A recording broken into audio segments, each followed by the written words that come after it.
pourquoi est-ce qu'il y a cette ambiance, pourquoi est-ce que dans la salle de concert il y a une telle envolée, une telle force. C'est parce que ces gamins, ils se connaissent tous, ils jouent jamais ensemble et ils sont heureux de se retrouver.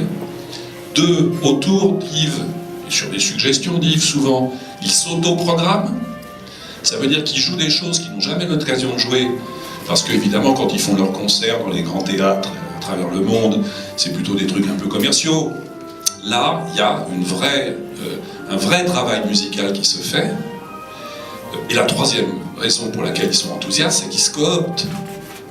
Les nouvelles générations apparaissent au fil des rencontres. Parce que tous ces jeunes, la première année, dont il m'avait dit « ce sera des virtuoses », ils sont devenus des virtuoses.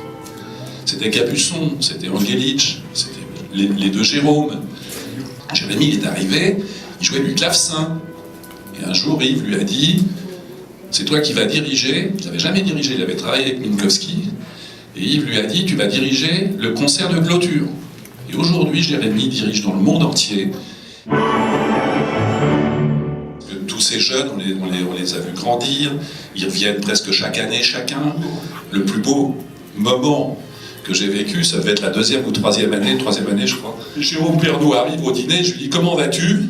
Et il me répond comme quelqu'un qui rentre à la maison. Merveilleux, non ?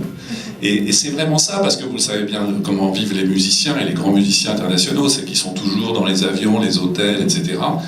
À cette époque-là, ils s'installaient, 8 jours, 15 jours, le temps du festival, c'était une vraie résidence, et aujourd'hui c'est une résidence pour les générations qui suivent. J'ai toujours eu un goût pour les jeunes musiciens dans les grands festivals. On est toujours très sensible à aider les remplaçants des stars du moment. Il faut à peu près 10 ans pour fabriquer un soliste. Quand on sort du conservatoire, on a 16-17 ans. Il y a 10 ans où on doit se choisir un plan de vie. Et personne n'est là pour les aider. Est-ce qu'on devient soliste? Est-ce qu'on devient musicien d'orchestre? Est-ce qu'on fonde un quatuor? Etc. Donc là, ils sont seuls, en général, et très peu aidés. Il n'y a pas du tout d'institution pour ça. Il y avait Renaud, qui avait, lui, fait une brillante carrière après le conservatoire de Paris en Allemagne, à l'Hochschule de Berlin, et qui avait eu la chance de séduire Claudio Abbado, Daniel Barenboim et les plus grands.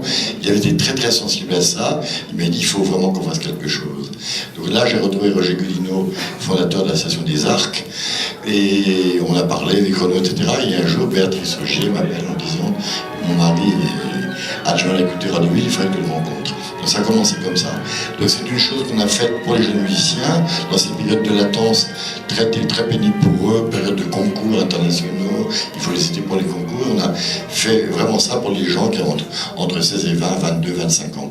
Donc ça a été formidable. On est passé tout de suite, alors qu'on n'était rien, dans le journal de Patrick Poivre d'Arvor, après dans le journal de Bruno Mazur. Enfin, c'était l'invention de Patrick, c'était les personnes de la double croche.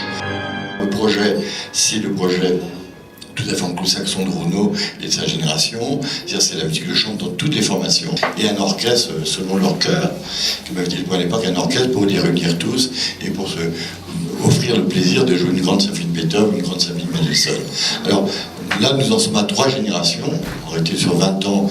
Il y a la génération Capuçon en gros, la génération Chamaillou et la génération nouvelle qui va et tous ces jeunes gens, certains le sont moins, se donnent rendez-vous pour fêter ce 20e anniversaire.